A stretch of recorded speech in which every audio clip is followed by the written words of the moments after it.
पाकिस्तान को आईएमएफ ने एक बार फिर कहा है डू मोर, बहुत कुछ करना होगा टैक्सेशन को लेके, इलेक्ट्रिसिटी को लेके। कल ये लोग चले जाते हैं, निकाले जाते हैं, निज़ाम तब्दील होता है, तो उसका सहारा कौन सा लेगा? ये जो कार्रवाइयाँ हो रही हैं ये थम नहीं रही। एंटी टेररिज्म कोर्ट जो सुन रहा था इमरान खान साहब की बेल पिटिशन, अपील दर्ज की थी एंटी टेररिज्म कोर्ट के अंदर, और वो अब मुस्तरद कर दी गई है कि ये जो आईएमएफ के टैक्सेस लगाए, इम्पोज किए, sir charges, additional taxes, flower millers हैं, उन्होंने अपनी प्रोडक्शन रोक दी है। फ्रांस और अमेरिका में दूध की जो कीमत है लीटर की, वो पाकिस्तान से कम है। और जो महल बन रहा है अपेरेंटली एक लाहौर के अंदर, ये कब तक अंदर इस तरह बैठ सकते हैं? Do more Pakistan. Let Ali show you के एक और एपिसोड में आप सबको खुशामदीद। Do like, subscribe and share this content. Pakistan को आईएमएफ ने एक बार फिर कहा है डू मोर। जी हां, अगली ट्रांच लेने के लिए अगर पाकिस्तान को वो पैसे चाहिए जो 6 से 8 अरब डॉलर हो सकते हैं, तो पाकिस्तान को और बहुत कुछ करना होगा टैक्सेशन को लेके, इलेक्ट्रिसिटी को लेके।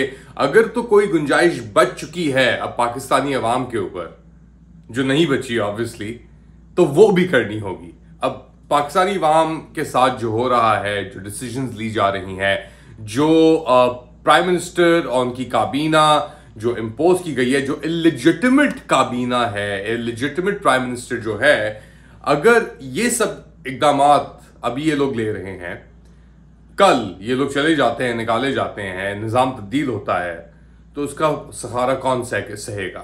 इसका जो वेट है, बर्डन है, वजन है, जो इन सब अमेंडमेंट्स का, इन सब रिक्वायरमेंट्स का गुंजाइश नहीं है पाकिस्तानी अवाम के पास, वो कौन सहेगा? ये बहुत एक अहम सवाल है और इसके जवाब किसी के पास नहीं है। स्पेशली उन लोगों के पास नहीं है जो फिलहाल तशद्दुद कर रहे हैं इस अवाम के साथ, इस मुल्क के साथ, इसकी मईशत के साथ और इसकी सियासत के साथ। और इतनी कार्रवाइयाँ होने के बावजूद लग नहीं रहा कि इस मोमेंटम में कुछ चीज़ रुक रही है, रुकावट आ रही है। ये जो जिद है, ये रियलिटी से, हकीकत से ज़्यादा बड़ी है इन लोगों के लिए। और इसका क्या सबूत है हमारे पास कि ये जो कार्रवाइयाँ हो रही हैं ये थम नहीं रही। एंटी टेररिज्म कोर्ट जो सुन रहा था इमरान खान साहब की बेल पिटिशन 9 मई के वाकयात के बाद, जिसके अंदर उनकी कन्विक्शन हुई थी कि वो रिस्पॉन्सिबल थे, तो उन्होंने बेल पिटिशन दर्ज की थी, अपील दर्ज की थी एंटी टेररिज्म कोर्ट के अंदर, और वो अब मुस्तरद कर दी गई है। एंटी टेररिज्म कोर्ट ने फैसला दिया है कि जी नहीं, हमारे पास 2 गवाह मौजूद हैं। हमने उनकी स्टेटमेंट भी ले ली है कि 7 मई को, 2 दिन पहले 9 मई के वाकयात से इमरान खान साहब ने एक मीटिंग की बुलाई थी, जिसके अंदर उन्होंने तजवीज़ दी थी कि अगर उनका अरेस्ट होता है तो फिर आग लगा दो और आग लग गई। How convenient, right? कि गेम सेट प्लान किसी और का हो और आग किसी और ने लगा दी। तो यही सीन चल रहा है। और ये एंटी टेररिज्म कोर्ट्स तो हम जानते हैं क्रेडिबिलिटी क्या है, किस तरीके से। और अब आके हमें वो एहसास होता है कि 80s ने जो 90s की दहाई से लेके 2000s की दहाई से लेके अब तक जो कार्रवाइयाँ की हैं एंटी टेररिज्म कोर्ट ने, वो उनकी क्या क्रेडिबिलिटी थी, क्या मेंटेनेबिलिटी थी उनकी। सीरियसली, इद्दत केस आपके सामने है, ये केस आपके सामने है। हम बात इसके ऊपर हर रोज दिन ब दिन बातें करते हैं कि जी ये बेबुनियाद केसेस हैं, ये बेबुनियाद कार्रवाइयाँ हैं, ये सब कुछ जो हो रहा है इमरान खान के साथ, ये इसके अंदर कोई बेबुनियादी की एक तरीके से बेयकीनी है, एक तरीके से एक लाकानूनियत तो है, मगर एक यकीन नहीं आता कि यार ये सब चीज़ें पाकिस्तान में भी हो सकती हैं अभी तक। So I guess it's good to be surprise but not to the same extent. और क्या हो रहा है पाकिस्तान के अंदर? पाकिस्तान के अंदर गंदम की क्राइसिस आ चुकी है अब, कि ये जो आईएमएफ के टैक्सेस लगाए, इम्पोज किए, sir charges, additional taxes, tax के ऊपर टैक्स 10%, 2%, 2.5%। तो अब क्या हुआ उसके बाद ये हुआ कि जो गंदम काश कर रहे हैं या जो ग्राइंडर्स हैं, जो व्हीट फ्लावर मिलर्स हैं, उन्होंने अपनी प्रोडक्शन रोक दी है, क्योंकि जो एडिशनल टैक्सेस इंपोज हुए हैं, इलेक्ट्रिसिटी इंपोज हुई है, तो जो मैन्युफैक्चरिंग कॉस्ट है गंदम की या फ्लावर की ग्राइंड करने की, वो अब बस से बाहर जा चुकी है। मिल्क, दूध के ऊपर ऑल्पर्स का ये ऐड आपने देखा होगा, वो कीमत अब अमेरिका और पेरिस फ्रांस की कीमतों पे लीटर की कीमतों से ऊपर चली गई हैं, टच कर रही हैं। फ्रांस और अमेरिका में दूध की जो कीमत है लीटर की, वो पाकिस्तान से कम है 1 लीटर दूध की कीमत से। अब गंदम का भी मसला हो गया है। चीनी तो चलो अच्छी नहीं है आपकी सेहत के लिए, नमक के मसले, टमाटर, प्याज, ये सब चीजें,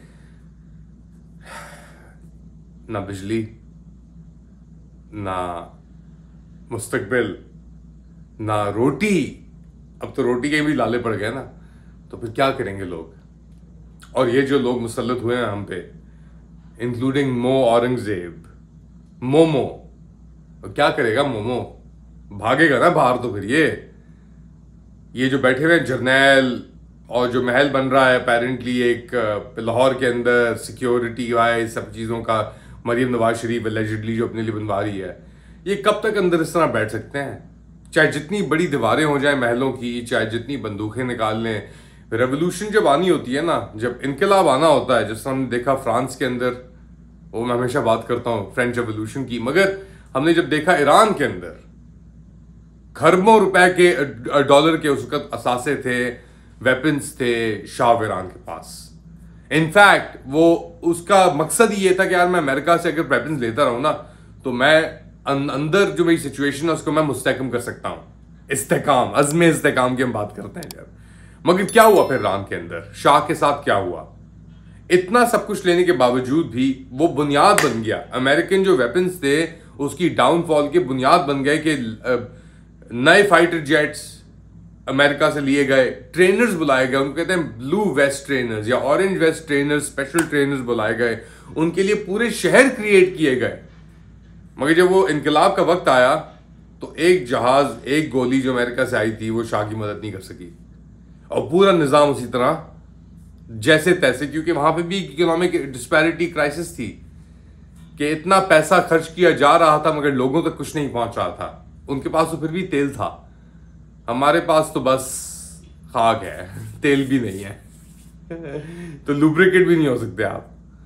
तो अगर ये ईरान में हो सकता है तो ये पाकिस्तान में भी मुमकिन है। और अगर ये फ्लावर क्राइसिस चलती रही, खाने के लाले पड़ गए लोगों को, चलो रहने के लाले हैं, मईशत तो गटर के अंदर है, the more things change the more they remain the same. ये बात हमेशा याद रखिएगा कि जितनी चीजें तब्दील होती हैं उतनी ही वो बुनियादी तौर पे वैसी ही रहती हैं। तो इंसानी फितरत तो तब्दील नहीं हो सकती।